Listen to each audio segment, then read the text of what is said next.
예레미야 47장 1절 그리고 48장 10절까지 우리 함께 말씀을 읽었습니다. 오늘은 어제에 이어서 블레셋 애굽의 심판에 이어서 블레셋과 모압에 대한 하나님의 심판의 선언을 보게 됩니다.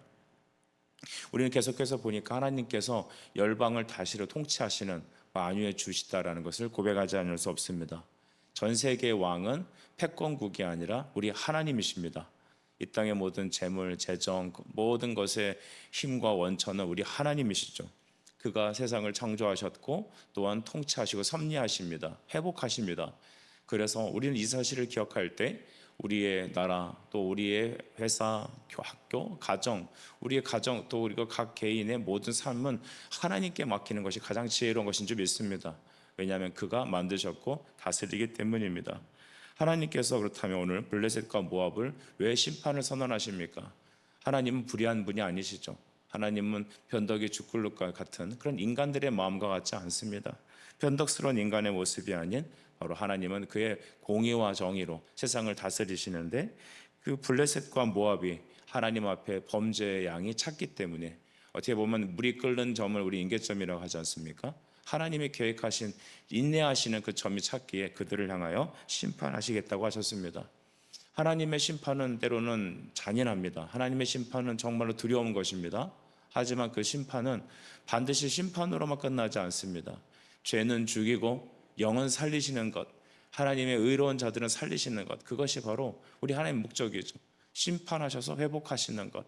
그러므로 우리 가정도 우리의 삶도 하나님께서 죄는 심판하시고 하나님께서 우리에게 허락하신 하나님의 형상들은 다시 살리실 것입니다.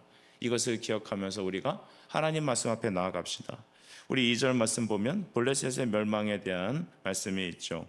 여호와께서 이와 같이 말씀하시니라 라고 하시며, 물이 북쪽에서 일어나 물결치는 시내를 이루어 그 땅과 그 중에 있는 모든 것과 그 성읍과 거기에 사는 자들을 휩쓸리니 사람들이 부르짖으며 그 땅 모든 주민이 울부짖으리라.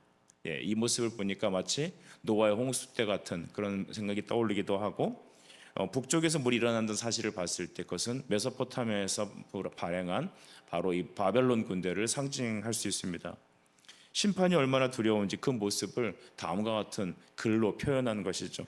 물이 굽으쳐 그 땅에 있는 모든 성읍과 사람들을 다 쓸어버리는 것들, 군대가 물결이 쳐듯이 쳐들어와서 밟히는 대로, 닥치는 대로 사람을 다 멸하는 그런 심판을 말합니다.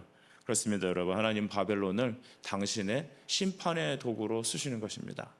그래서 이 블레셋도 하나님께서 멸망시키신다 하셨습니다. 4절 말씀을 보시면 이제 블레셋 도시들이 등장하는데요. 두로와 시돈, 바로 우리가 익숙하게 듣던 것입니다. 이 갈릴리 위쪽에 있는 두로와 시돈부터 시작하여서 또 우리 보니까 5절에 보니까 가사는 어떻다고 되어 있습니까? 대머리가 되었고 아스글론 그들의 남아있는 평지가 잠잠하게 되나니 내가 내 몸 베기를 어느 때까지 하겠느냐 하나님은 질문하십니다. 이 5절의 가사가 대머리가 된다라는 말은 이 수치와 부끄러움을 말하는 것입니다. 아니 이렇게까지 아무것도 못하고 멸망을 당하나, 그런 수치가 그들에게 임한다는 것이죠. 그래서 우리가 흔히 구약에서 쓰는 표현을 보면 머리가 뜨끈하여 견딜 수가 없다, 숯불을 머리에 얹어놨다. 이것은 심판도 의미하지만 수치와 부끄러움을 말씀하는 그런 이제 글을 그리기도 합니다. 가사는 이와 같이 부끄러움을 당할 것이고, 아스글론에게 대해서 하시는 말씀은 내가 내 몸 베기를 어느 때까지 할 거냐라고 하나님은 물어보시는 겁니다.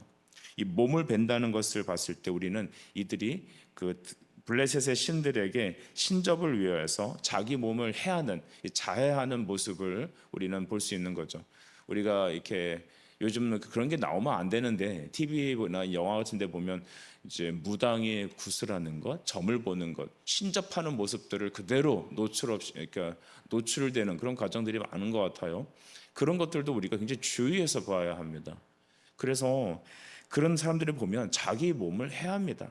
뭐 작두에 올라가기도 하고, 뭐 잔인하게 막 닭 피를 뿌리기도 하고, 이런 행위들은 귀신의 행위죠.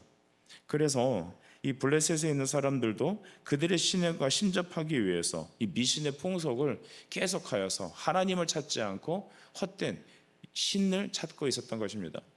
하나님을 온전히 섬기지 못하고 하나님을 알지 못하는 자들은 귀신에게 머리를 조아리게 되어 있습니다.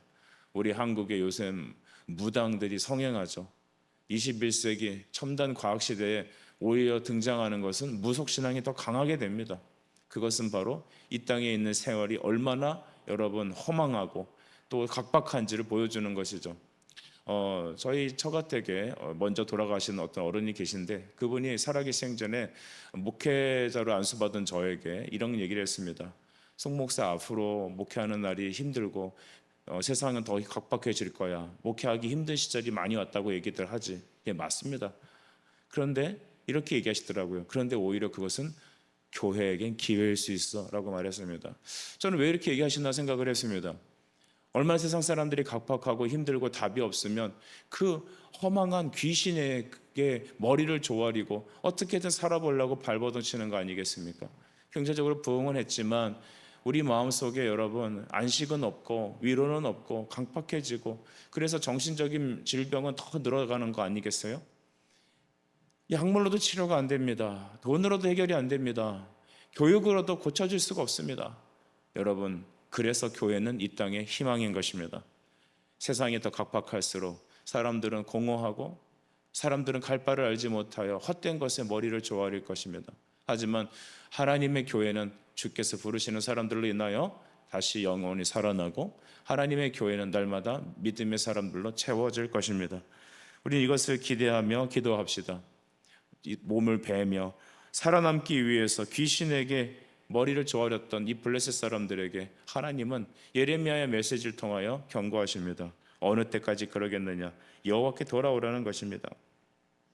이제는 6절에는 여호와의 칼에 대해서 말씀하시는데요, 이 칼은 심판을 말하는 겁니다. 오라 여호와의 칼이여, 내가 어느 때까지 쉬지 않겠느냐? 내 칼집에 들어가서 가만히 쉴지어다. 그리고 7절 말씀 보니까 중반절에 아스글론과 해변을 치료하여 그를 정하셨나니라 이렇게 하셨습니다. 심판은 잠잠하지 않을 것입니다. 하지만 하나님께서는 언젠가는 이것을 쉬게 하실 것입니다. 블레셋은 여러분 역사상의 지도에서 이제 사라질 겁니다. 그래서 이 블레셋이 멸망할 것을 말씀하시면서 하나님께서는 스가랴 9장 7절에서는 다시 회복할 것도 말씀하십니다. 이 블레셋 나라, 다시 말씀드리면 이 다윗 시대에 끊임없이 이스라엘을 이렇게 괴롭게 했던, 오늘날 가자 지구 쪽에 있는 그쪽 해당되는 해변 국가인데요, 그 땅에서 대한 회복을 스가랴 9장 7절은 이렇게 말씀하시죠. 그들도 남아서 우리 하나님께로 돌아와서 유다의 한 지도자 같이 되겠고 에그로는 여부스 사람 같이 되리라. 그러니까 이스라엘의 한 나라 자치 편입될 것이다. 하나님을 섬기는 그런 예수 그리스도를 통하여서 하나님께 돌아오는 자들이 될 것이다. 이렇게 예언을 합니다. 여러분, 심판은 있지만 하나님은 죄는 멸하시고 다시 택하신 그 백성들을 건져주실 줄 믿습니다. 오늘 이것을 통해서 우리가 무엇을 기도해야 될까요? 우리 인생은 블레셋과 같습니다. 우리 주변에 주를 알지 못하는 사람들의 삶을 보면 블레셋 같습니다. 거칩니다. 자기 교만 속에 살아야 합니다. 하나님의 교회를 끊임없이 공격하는 자들입니다. 하나님의 메시지가 있어도, 말씀을 들어도 반응하지 않고 자기 좋은 대로, 심지어 귀신에게 이 세상의 머리를 조아리면서 자기 몸을 베며 그러고 살아가는 사람들이죠. 여러분, 자기 몸을 베는 게 얼마나 고통스럽습니까? 그러나 성공을 위해서는 자기 몸을 베는 거죠. 자기 자식을 성공시키기 위해서 그들이 인격적으로 신앙적으로 세워져 가는 것을 기대하지 않고, 야, 공부해서 성공만 해라, 무조건 세상에서 남을 누르고 1등을 해야 된다. 마치 트럼프처럼 자녀들에게 너는 최고가 돼야 된다, 너는 최고가 돼야 된다. 여러분, 그 최고가 돼야 된다는 그 말 속에서 우리는 우리 자식의 신앙도, 하나님을 사랑하는 그 마음도, 그의 온전한 인격도 모두 다 꿈도 잘라버리고 성공만을 강요하는 거, 이거 역시 여러분 자식의 몸에다가 칼을 베는 것과 뭐가 다름이 없겠습니까? 오늘 우리는 블레셋과 같은 모습이 우리 안에 있지 않나 점검합시다. 하나님은 이 땅의 블레셋을 멸하십니다. 하지만 완전히 때려서 없애지 않고 주님께서는 그리스도를 통하여, 복음을 통하여 다시 일으키십니다. 저는 이 말씀을 들으면서 우리나라를 그렇게 힘들게 했던 중국이랑 일본을 생각해 봅니다. 한국 사람 마음 중에 중국과 일본 좋아하는 사람 별로 없을 것 같아요. 그런데 이 땅에 살아가는 이 우리나라 사람들의 마음 속에 중국과 일본을 향한 우리의 마음은 어때야 되겠습니까? 죄로는 멸하고 하나님께서는 그들을 다시 살리시길 기도해야 됩니다. 그래서 한국에서도 수많은 중국의 선교사들이 있고 일본 선교사들이 있습니다. 좀처럼 그런데 열매가 별로 없는 것 같아요. 그러나 하나님께서는 끊임없이 원수를, 우리의 원수를 뭐로 갚으길 원하십니까? 그리스도의 십자가의 복음으로 갚기를 원하십니다. 여러분, 우리 성도들은 우리의 원수들을 예수님으로 갚길 바랍니다. 여러분들의 슬픔과 아픔을 줬던 사람들에게, 여러분, 도리어 우리는 그들에게 예수를 전해 주십시다. 그리스도 이름으로 그들을 축복하며 기도합시다. 원수가 목마르면 먹이고 마시게 하라 하셨습니다. 예수님으로 먹이고 마시게 하십시다. 그들에게 똑같이 안갚음하여서 멸하기를 바라지 말고, 분노에 사로잡혀서 있지 말고, 여러분, 우리 역시 우리 자신의 몸에 칼을 대지 말고 하나님의 복음으로 그들이 다시 세워지기를 기도합시다. 이것이 진정한 여러분 갚음입니다. 이제 48장에서는 모압의 멸망에 대해서 예언하고 있죠. 참고로 모압은 어떤 종족입니까? 모압은 여러분 아브라함의 조카였던 롯의 자녀들이죠. 그의 딸들을 통하여서 난 그 자녀들이, 여러분 잘 알 것입니다. 하지만 그들은 철저히 이스라엘을 대적하고 하나님을 반대하는 그런 사람들이었습니다. 48장 1절 말씀을 보면 모압에 관한 것이라 만군의 여호와 이스라엘 하나님께서 이와 같이 말씀하시되 오호라 느보여 그가 유린당하였도다 라고 하였습니다. 2절에선 모압의 찬송 소리가 없어질 것이다 했습니다. 모압이 날마다 노래를 부르고 모압이 날마다 그 헛된 신들에게 이렇게 경배하면서 그들은 승승장구했습니다. 그들은 호시탐탐 유다를 노려봤습니다. 하지만 그들은 하나님께서 어떻게 하신다셨습니까? 이 바벨론에 의해서 멸망시킬 거라고 하셨습니다. 4절 말씀을 보면 모압이 멸망을 당하여 그 어린이들의 부르짖음이 들리는도다 라고 했습니다. 여러분, 부르짖음, 이것은 여러분 나라가 멸망하면서 바로 이 전쟁통을 의미하는 것이죠. 6.25 전쟁에 대한 필름들을 가끔 볼 기회가 있죠. 그게 보면 부모를 잃고 사생아가 되어서 논바닥에 이렇게 죽어 있는 아이 모습, 부모를 잃고 울부짖 그 전쟁의 잿더미 속에서 엄마를 찾아 헤매는 그 아이의 모습들, 그런 모습들을 보면 우리의 가슴이 참 미어집니다. 다시 이 땅에 전쟁이 없어야 되게 생각을 하죠. 하지만 모압은 이런 날이 올 줄 몰랐습니다. 그들은 하나님 없이도 살았습니다. 그렇다면 왜 모압은 멸망했을까요? 7절 말씀을 보시깁시다. 내가 내 업적과 보물을 의뢰함으로 너도 정복을 당할 것이요 그모스는 그의 제사장들과 고관들과 함께 포로되어 갈 것이다 라고 하였습니다. 왜 모압은 멸망합니까? 그들은 바로 자신들의 업적과 보물을 신뢰하기 때문입니다. 이 땅의 모든 사람들이 하나님 의지하지 않는 자들은 다 멸망당하는 겁니다. 마지막에 주님께서 심판하실 때 모든 물질이 풀어지리라, 이 베드로 사도가 말했죠. 물질이 풀어진다는 것은 루오마이, 즉 모든 것들이 다 해체된다는 것을 말하죠. 말세 하나님의 심판은 이 땅에서 그렇게 이 땅에 있는 것들을 멸하시고 새 하늘과 새 땅을 다시 창조하십니다. 그때 우리는 깨달아야 합니다. 이 땅에 있는 것들은 여러분 다 풀어져 없어지는 겁니다. 풀어져 없어지는 겁니다. 불타서 없어지는 것이죠. 그런데 그들은 불타서 없어질 그 업적과 보물을 신뢰합니다. 저는 예수님 믿지 않는 사람들의 공통된 특징은 뭐냐? 내가 이룩한 업적을 대단한 것으로 여깁니다. 대학 교수들은 여러분 은퇴하고 나셔서 뭘 기대합니까? 예수 믿지 않는 분들을 보면 내가 옛날에 미국에서, 내가 옛날에 어디서 어떻게 공부를 했고 어떤 업적을 이루었고 내가 이룬 이 대학은 어떻고 지금 내 후배들은 후배 교수들은 나를 통해서 어떻게 존경을 표해오고, 목회자들도 마찬가지겠죠. 하나님 없이 목회한 사람들, 소위 사업적으로 여러분 사역한 사람들은 어떤 표현을 지을까요? 내가 이 교회를 일구었고 내가 이런 사람을 만들었고 처음에 아무것도 없던 데서 시작하여서 지금 이렇게 많은 사람들과 연 얼마의 헌금을 모으고, 이런 것들이 여러분 다 업적이 되고 자랑이 되지 않겠습니까? 하나님이 우리의 영광이 되지 않는 사람은 세상의 업적과 보물을 신뢰합니다. 여러분, 그래서 여러분 우리는 어떤 책 보니까 하나님이냐 돈이냐라는 책이 있더라고요. 그 책도 굉장히 유익할 것 같아요. 여러분, 하나님입니까 돈입니까? 하나님이 없는 사람은 자기 업적과 자기의 모아놓은 그 재산이 전부입니다. 우리도 돈 모으기 위해서 되게 혈안이 되어 있죠. 사람은 돈과 명예에 항상 목이 메어 있는 것 같아요. 그래서 명예 쫓아가다 보면 목회 망하고 신앙이 망치고 자식 망치고 하는 겁니다. 하지만 하나님을 신뢰하십시다. 그래서 때론 성도에게 고난이 변장된 축복이라 말하는 게, 우리에게 돈이 사라지고 우리의 업적이 무너졌을 때 우리는 누구한테 돌아가겠습니까? 하나님께 돌아가잖아요. 하나님의 택하신 백성들은 우리가 잘못 가더라도 물질이 사라지고 업적이 망하게 됐을 때 누구를 찾아봅니까? 그리스도께 돌아오지 않습니까? 우리 성도들이 좀 이렇게 돌아오지 않길 바랍니다.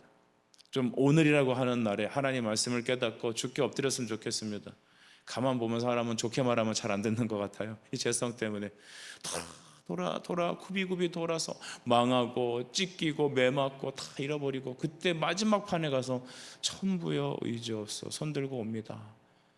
여러분, 그 가사는 되게 은혜롭긴 하지만 우리 인생이 그렇게 굽이굽이 돌아서 망하고 없어지고 찢겨서 오지 않길 바랍니다.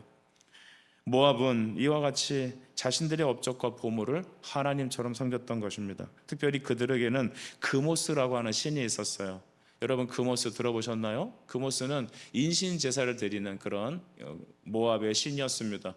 그래서 적군이 쳐들어왔을 때 왕이 큰 아들을 갖다 산채로 번제물로 태워드렸다는 기록도 있죠. 여러분, 이거 보면 참 이게 자기의 성공을 위해서 자식도 바친다, 이게 무서운 겁니다. 저는 요즘 이렇게 보니까 아이들, 한국 엄마들이, 여러분 우리 교회 성도들은 안 그러는 것 같은데, 그 자식의 성공을 위해서 이 대치동에 이사 가서, 서울 대치동 그런 데 있잖아요, 이사 가서 학원을 보내서 우리 아이를 어떻게 성공시키고, 그래서 초등학교 때부터 이제 의사를 만들기 위해서 학원을 보내고. 그러니까 제가 살던 데도 서울에 보면 꼬맹이들이, 여기 불당만 해도 그런 것 같아요. 이 꼬맹이들이 이렇게 학교 끝나고 가방 메고 영어 학원 다니고 수학 학원 다니고 그렇습니다. 그런 모습 보면 저 뛰어놀아야 되고, 정말 이렇게 가정에서 부모님들과 함께 좀 이렇게 말씀을 배워야 돼. 그럴 나이에 그런 게 없어요. 스킵이 됐어요. 그냥 성공. 우리 자식들을 지금 금오스에 바치는 거 아닙니까, 여러분? 뭐 다를 게 있겠어요. 그 자식들에게 하나님을 경외하는 게 아니라, 온전한 하나님의 사람을, 인격과 신앙을 가진 사람으로 성장시키는 게 아니라, 그들에게 필요한 것은 업적과 보물을 의지하는 법을 가르치고 있는 겁니다. 우리 한국이 지금 그러고 있습니다. 그러다 보니까 수련회 안 보냅니다. 예전에 제가 그랬다니까요. 중직자들 자녀들이 수련회를 안 보내요. 왜 그러냐고. 그러면 애가 지금 공부할 때지 수련회 갈 때냐고. 제가 일반 성도가 그러면 이해가 합니다. 근데 어떻게 여러분 중직자 자녀들이, 아이들이 수련회를 방해합니까? 예배를 방해합니까? 고등학교 3학년 끝나고 교회가 늦지 않는답니다. 그 모습, 그 의도는 그모스에게 머리를 조아리는 것입니다. 업적과 보물을 신뢰하는 법을 가르치는 것이죠. 여러분, 우리 역시 이런 모습에서 떠날 수 없습니다. 육신을 입고 있는 우리도 그모스에게 홀깃하고 업적과 보물을 기대하고 자기, 여러분, 교만 속에, 폭력 속에 살아가는 인생을 살아갑니다. 누구나 그렇습니다. 다만 우리에게 그럴 기회와 능력이 주어지지 않았을 뿐입니다. 그럴 기회와 능력이 주어지면 누구나 다 그렇게 될 수 있습니다. 여러분, 어떻게 해야 되겠습니까? 하나님께 피해야 되겠습니다. 그래서 오늘 하루를 여러분 정말 말씀 앞에서 자기의 죄를 죽이시고 자기를 부인하시고 회개하며 주님 앞에 가서 나 자신의 안에 있는 죄성을, 내 안에 있는 그모스를 사랑하는 마음을 예수님의 이름으로, 말씀으로 철저히 깨뜨리는 하루가 되길 축복합니다. 9절 말씀을 보면은 모압의 날개를 주어 나라 피하게 하라. 그 성읍들이 황폐하여 거기에 사는 자가 없으리로다. 아멘. 모압의 날개, 모압에게 피할 길을 줘봐라. 피할 곳이 없을 것이다라는 겁니다. 이 땅의 사람들이 전쟁을 피하려고, 이 땅의 사람들이 가난을 피하려고, 이 땅의 사람들이 심판을 피하려고 이렇게 저렇게 여러분 도망칠지라도 피할 자가 없고 피할 곳이 없습니다. 그러니 피할 곳은 유일한 곳, 하나님입니다. 말씀을 정리하겠습니다. 오늘 10절의 말씀을 보면 자기 칼을 피를 흘리지 않는 자는 저주를 받을 것이다. 여호와 일을 게을리하는 자도 저주를 받을 것이다 라고 말씀하시죠. 이것은 바로 칼을 휘둘러 모압을 멸하지 않는 자는 저주받을 것이다 라는 말입니다. 하나님께서 이제는 모압을 심판하시기로 작정하셨고 계시하실 겁니다. 블레셋을 멸망시키게 하실 것입니다. 헛된 것에 두 국가 모두 특징이 하나님이 아닌 헛된 이방의 신에 몸을 기울이고, 그 다음에 하나님이 아닌 세상을 쫓아가는 사람들이었습니다. 하나님을 기대지 않고 하나님이 나의 주인이 되지 않는 인생은 이와 같이 심판을 받습니다. 교회 밖에 있는 사람도 문제지만 교회 안에 있는 분들 중에 예수님이 나의 주인이 아니시고 자기 자신의 행복과 자기 자신이 주인인 사람이 너무 많은 것 같습니다. 여러분, 우리 안에 그모스가, 우리 안에 있는 블레셋의 헛된 신들이 이 아침에 예수님의 이름으로 깨어지기 바랍니다. 세상의 어떤 신이 다 물러가고 하나님만을 경외하는 이 아침 되길 바랍니다. 기도드리겠습니다. 하나님 아버지, 블레셋과 모압을 심판하신다 선언하셨습니다. 그모스 제사장들과 함께 심판받을 것이고, 또한 업적과 보물을 신뢰하는 바로 모압의 모습도 주님께서 지적하셨습니다.